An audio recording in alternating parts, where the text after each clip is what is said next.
कैसे अंततः हम अपने भीतर स्वयं से जुड़ जाएं, अपनी शून्यता से। और वही शून्यता परमात्मा है, क्योंकि आत्मा मेरे भीतर है। जो शून्यता कहूँ या चैतन्यता कहूँ, कॉन्शियसनेस कहूँ, कुछ भी कहूँ, लेकिन है तो उसी परम शक्ति का एक अंश, जिसको मैं प्रभु, परमात्मा, भगवान, भगवत्ता कुछ भी कह लो। क्या समानता है और भिन्नता है ओशो के साथ?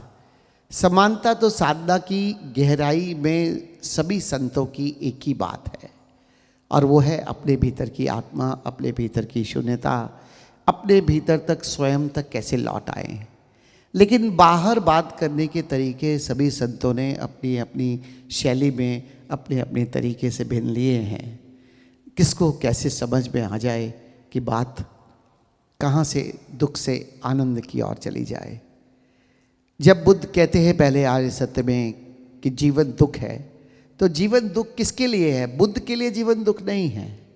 जीवन दुख है संसार में जब हम अपनी मन के आवेश में, मन के आगे हम एक कठपुतली बनकर जीते हैं, तब जीवन हमारा दुख है।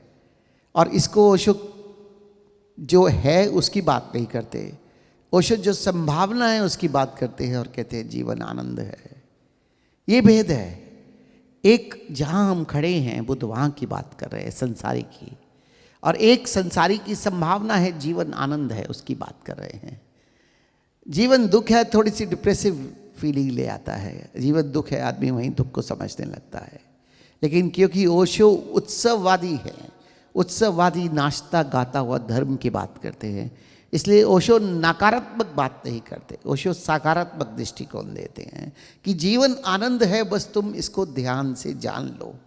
जहाँ तीसरे आर्य सत्य में बुद्ध ये बात करते हैं कि दुख मुक्ति का उपाय है, और तीसरा दुख मुक्ति का उपाय, उनकी यही शिक्षा है, उनकी यात्रा की पद्धति है, उनकी ध्यान, उनके जीवन का विजडम, सबको कंबाइन करके उन्होंने तीसरे आर्य सत्य में दे दिया।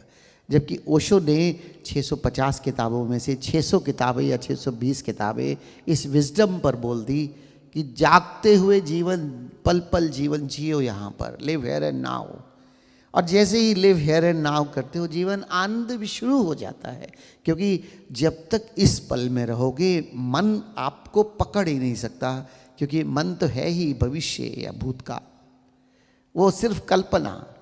और इस मोमेंट के अंदर लिव हियर एंड नाउ में मुझे जीवन का सत्य मिलता है, जहाँ जीवन में परमात्मा इसी पल में है, आनंद इसी पल में है। मैं अगर टोटलिटी से यहाँ हूँ तो मैं आनंदित हूँ, क्योंकि मैं किसी भी दुख से, किसी भी चीज़ से ग्रसित नहीं हो सकता, क्योंकि इस पल में होते ही ये सारा अधिकार मेरे पास आ जाता है कि मैं इस पल को कैसे जीना चाहता हूँ।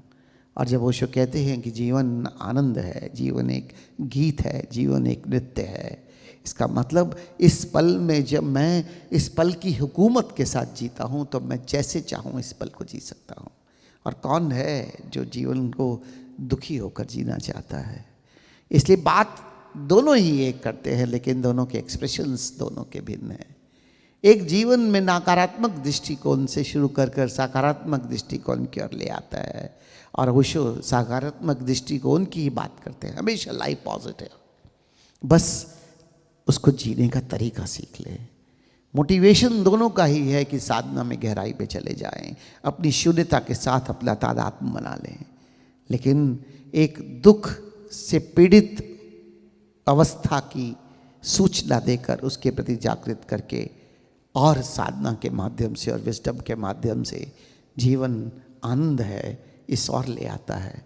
और एक यही कहते हैं ओशो कि जीवन आनंद है, बस जीने का तरीका बेहतर कर लो। लेकिन दोनों में जो समानता है वो है जागृति की। दोनों में जो समानता है वो मन से पार जाने की। ओशो और बुद्ध बात जो एक ही करते हैं वो करते हैं, एक चैतन्यता के नाम पर ओशो कॉन्शियसनेस की बात कर रहे हैं, और बुद्ध जिस शून्यता की बात करते हैं वो शून्यता हमारी चैतन्यता ही है और कुछ नहीं। शब्दों का भेद है, एक्सप्रेशन का भेद है, लेकिन मार्ग और मंजिल ओशो या बुद्ध दोनों ही इतनी समानता रखते हैं कि दोनों बस केवल और केवल मानवता का सुख और आनंद और शांति, इसके अलावा कुछ नहीं चाहते। इसलिए ओशो ने बुद्ध पर इतना कहा, इतना सुंदर तरीके से बोला एज द वसंतरों में, लेकिन साथ साथ जब अपनी शिक्षा की बात करते हैं तो कहते हैं सीधा ही जाग जाओ।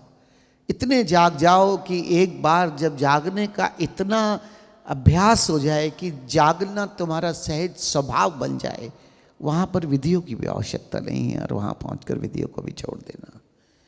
इसलिए कैसे अंततः हम अपने भीतर स्वयं से जुड़ जाएं, अपनी शून्यता से, और वही शून्यता परमात्मा है, क्योंकि आत्मा मेरे भीतर है। जो शून्यता कहूँ या चैतन्यता कहूँ, कॉन्शियसनेस कहूँ, कुछ भी कहूँ, लेकिन है तो उसी परम शक्ति का एक अंश, जिसको मैं प्रभु, परमात्मा, भगवान, भगवत्ता कुछ भी कह लो। जब अपने को पा लिया तो उसको पा लिया।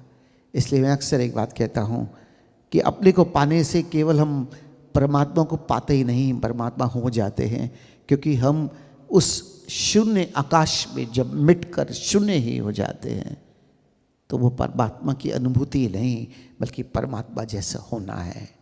क्योंकि शून्यता में लीन होने के बाद जो बचता है वो सिर्फ और सिर्फ परमात्मा बचता है। वहाँ ना आत्मा ना परमात्मा, अस्तित्व कहो कुछ कहो, क्योंकि मैं तो मिट गया तो आत्मा कहाँ बची। जहाँ ही मैं मिट गया वहीं पूरा का पूरा प्रभु या परमात्मा ही बचता है।